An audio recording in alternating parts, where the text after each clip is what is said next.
Magandang araw mga kaibigan. Ito sa wakas, mayroong isang matinong politiko, isang maasahan na political leader natin na nagsalita na laban sa katiwalian, laban sa garapal na korupsyon sa ating bansa. Ito ang ating butihing Secretary Manny Piñol. Sayang, hindi lang siya nagtagal na DA Secretary panahon ni PRRD. Magaling na farmer by heart.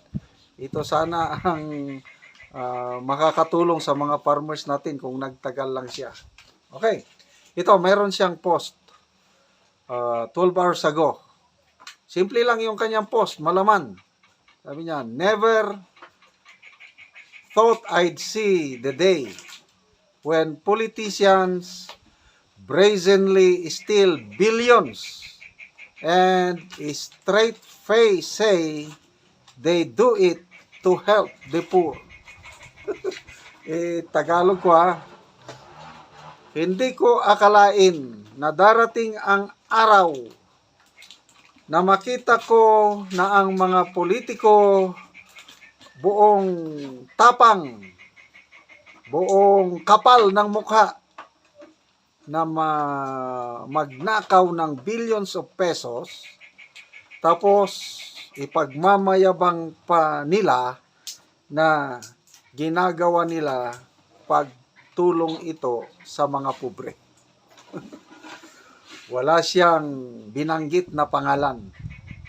Sino yung politicians na nagnanakaw ng bilyones tapos nagmamayabang pa na itinutulong nila sa mga pobre.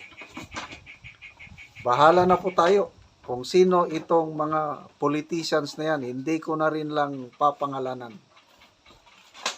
Kaya lang, sana mas marami pa ang katulad ni Secretary Manny Piñol na magsalita. Nakakatuwa po. Noong December 23, hindi ko akalain mga obispo ng Romano, Katoliko, Aglipayan at saka evangelical churches nagsalita na. Nagpahayag na ng kanilang pagkondina sa garapalang korupsyon na nangyayari sa ating bansa, lalo na yung 2025 national budget na tinawag nila self-serving. So, ito na, nagsisimula na. Nagsasalita na ang sambayan ng Pilipino. Nakakatuwa at isang tao na may kredibilidad nagsasalita na ang tatapang, ang kakapal ng mukha nyo. Sabi nyo, tinutulungan yung mga tao, mga pobre, ninanakaw nyo, pera rin ng taong bayan, bilyones. Grabe. Pag may ganitong post tungkol sa mga politiko, nako, pinagtatawanan ng mga tao, hindi naniniwala. Ito ngayon, itong post ni Secretary Manny Piñol, people who reacted. Tignan natin. Naniniwala ba sila? Okay, tignan ko Yun. 4,600 ang nag-react, ang nag-like, approve. 2,300. Okay. Meron ding umiiyak. Anong ibig sabihin umiiyak? Nalulungkot. Ibig sabihin, kung nalulungkot sila, nakakalungkot kasi itong post ni Secretary Piñol na mga politiko nagnanakaw ng bilyones, tapos sinasabi, tinutulungan nilang mga pobre na hindi naman totoo. So, nakakalungkot. So, itong 1,400 na umiiyak na emoji, naniniwala pa rin kay Secretary Piñol. So, ilan na ito? 3,700. Meron ding heart, 43. Naniniwala, tuwan-tuwa. So halos 3,000 plus. kaunti lang ang tumatawa, 628. Ito, yung tumatawa, hindi naniniwala kay Secretary Piñol. Isa sa mga nag-like, Brave Rock. Kilala ko itong si Brave Rock. Abogadong ito na taga Cordillera. Hindi ko na lang banggitin ang kanyang pangalan. Okay, magbasa tayo sa mga comments. Sigrid de los Santos, Dickerson. Sabi niya, the nerve of those leeches. Leeches, yung linta ba? Ang tatapang ninyo, ha? And then, Kirk Sibalyos. Sabi niya, very, very sad, kuyang. Yun na. Nakakalungkot. Kaya 1,300 yung umiiyak na emoji.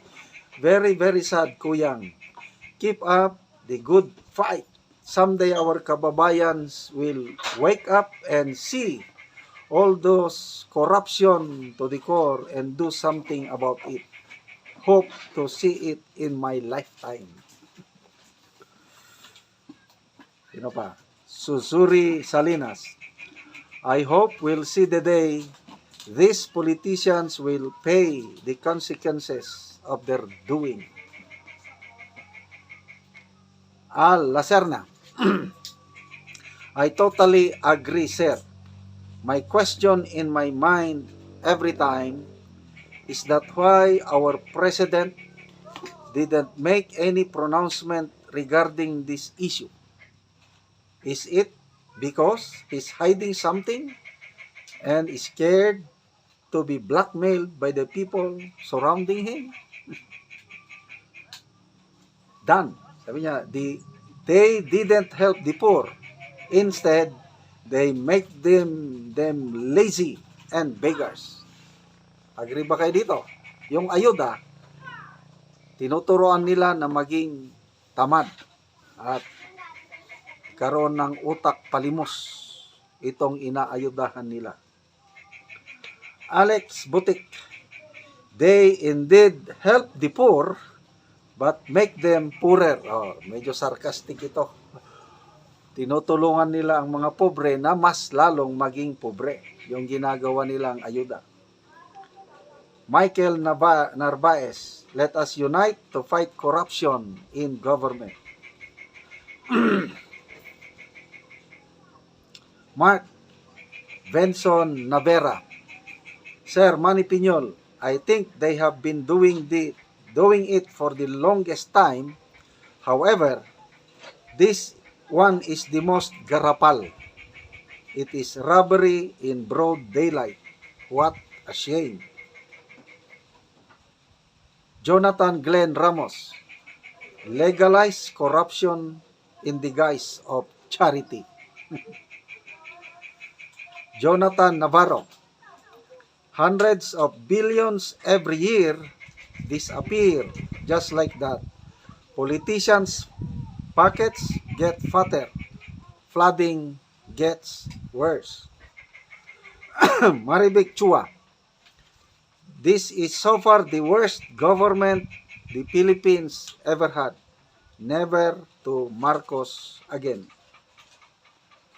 Frederick Francisco Garin, people now truly learned real lesson about Marcoses. They should be banished from holding national government positions. Mike Rosario, we have been waiting for you and other good politicians to speak up. Finally, thanks Secretary for finally speaking against this administration. Hope Senator Lacson will follow suit. Hindi na po tama ito. Nonong is S. Castañeda. Sad to say, I may not be able to see the day when the so-called leaders of our country are truly the honorable ones. Gone are those days. Ho, ho, ho, ho. Umiiyak. Erwin R.C. The trouble with politics in the Philippines is that dishonest government officials are not held accountable for their misdeeds. So there's the propensity for corruption to continue undeterred. Last na lang ito, Dustin Jam Tan. Sir, you have been a great potential that can change the lifestyle of a politician, but the problem is that people can't understand. The politician already know the weakness of the people just to stay on their position. So, agree ba kayo sa sinabi ni Secretary Piñol na ang mga politicians makakapal ang mukha,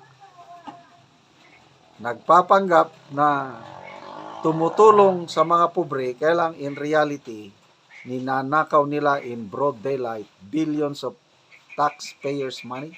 I-comment nyo ko no.